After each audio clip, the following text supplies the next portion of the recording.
ছোটবেলার ঈদ আর বড়বেলার ঈদের মধ্যে একটা পার্থক্য রয়েছে।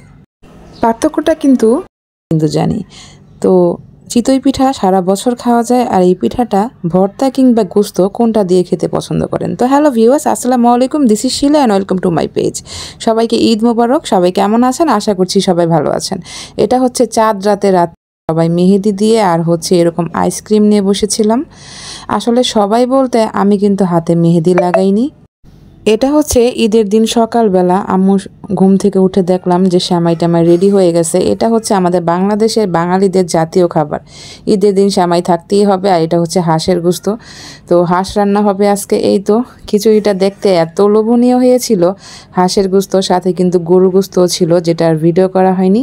আর এইদিকে হচ্ছে এই যে ঈদের সালামি নিয়ে দুষ্টামি শুরু হয়ে গেছে। মানে ওর কাছে ঈদটা কী পরিমাণ আনন্দের সেটা আসলে ভাষায় প্রকাশ করার মতো না, যেটা কিন্তু আমাদের মধ্যেও ছিল ছোটবেলায়। হ্যাঁ, ভিডিওর শুরুতে যে কথাটা বলেছিলাম যে ছোটবেলার ঈদ এবং বড়র সময়কার ঈদের মধ্যে যে পার্থক্যটা, সেটা আসলে এটাই। ছোটবেলা ঘুম থেকে উঠে খাবার খাওয়ার আগেই দৌড় দিতাম, মানে কতক্ষণে নতুন জামা পরবো, তারপর বান্ধবীদের বাসায় যাব, সবাই মিলে ঘুরতে যাব, ফুচকা খাবো, এইসব আর কি। তো এগুলো হচ্ছে ঈদের মধ্যে এত ভালো ভালো খাবার খাওয়ার পর এরকম ভর্তা ভাত খেতে কিন্তু বেশ ভালো লাগে। রাতের বেলা এরকম ভর্তার আয়োজন ছিল, আর সারাদিনই প্রচুর গরম ছিল, যার কারণে আমাদের আইসক্রিম খাওয়া বন্ধ ছিল না। তো ভিডিওর শুরুতে যে কথাটা বললাম যে ছোটোবেলায় এরকম আনন্দ করতাম, তখন আসলে আমাদেরকে ছেড়ে দিলেও আম্মু আব্বুরা ভয় পেত না। কিন্তু এখনকার সময় বাচ্চাদেরকে ঘর থেকে বের করাও আমরা অনেক বেশি ভয় পাই, যার কারণে আমরা বের করি না। এটা হচ্ছে ঈদের তৃতীয় দিন, যেদিন আবার সেই রোস্ট পোলাও শুরু হয়ে গেছে আমাদের ঘরে। তো আপনাদের কী অবস্থা? সবাই কেমন আছেন? সবার ঈদ কেমন কাটলো কমেন্ট বক্সে জানাতে ভুলবেন না। আর আজকের ভিডিওটা জুড়ে যারা ফেসবুক পেজ থেকে আছেন, পেজটা ফলো করে দিয়ে ভিডিওতে লাইক করে দিবেন, আর যারা ইউটিউব চ্যানেল থেকে দেখছেন চ্যানেলটা সাবস্ক্রাইব করে দিয়ে বেল বাটনে প্রেস করে দিবেন।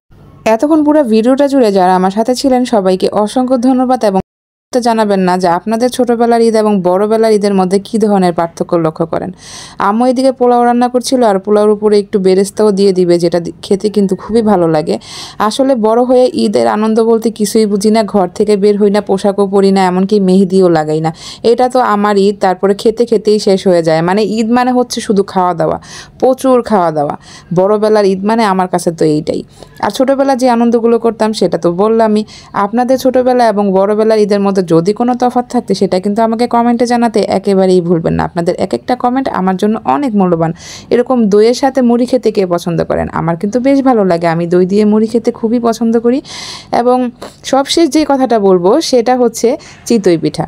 আসলে সারা বছর যেই পিঠাটা খেতে সবচেয়ে বেশি ভালো লাগে সেটা হচ্ছে চিতই পিঠা। এটা সারা বছরই খাওয়া যায়, তবে এই পিঠাটা কেউ কেউ ভর্তা দিয়ে খেতে পছন্দ করে, আর কেউ কেউ গোস্ত দিয়ে। আপনারা কি দিয়ে পছন্দ করেন কমেন্টে আমাকে অবশ্যই জানাবেন। আমার কাছে তো ভর্তা গোস্ত সবই পছন্দ। আজকের ভিডিওটার কোনো অংশ যদি আপনাদের ভালো লাগে প্লিজ ভিডিওতে একটা লাইক করে দিবেন। আপনাদের সাথে আমার আবার দেখা হবে নতুন কোনো ভিডিওতে নতুন কোনো সময়। সেই অবধি সবাই ভালো থাকবেন। সবার জন্য রইল অনেক অনেক দোয়া আর ভালোবাসা। আবারও সবাইকে ঈদ মোবারক জানিয়ে আজকের ভিডিও থেকে বিদায় নিচ্ছি। সবাই ভালো থাকবেন। আল্লাহ হাফেজ।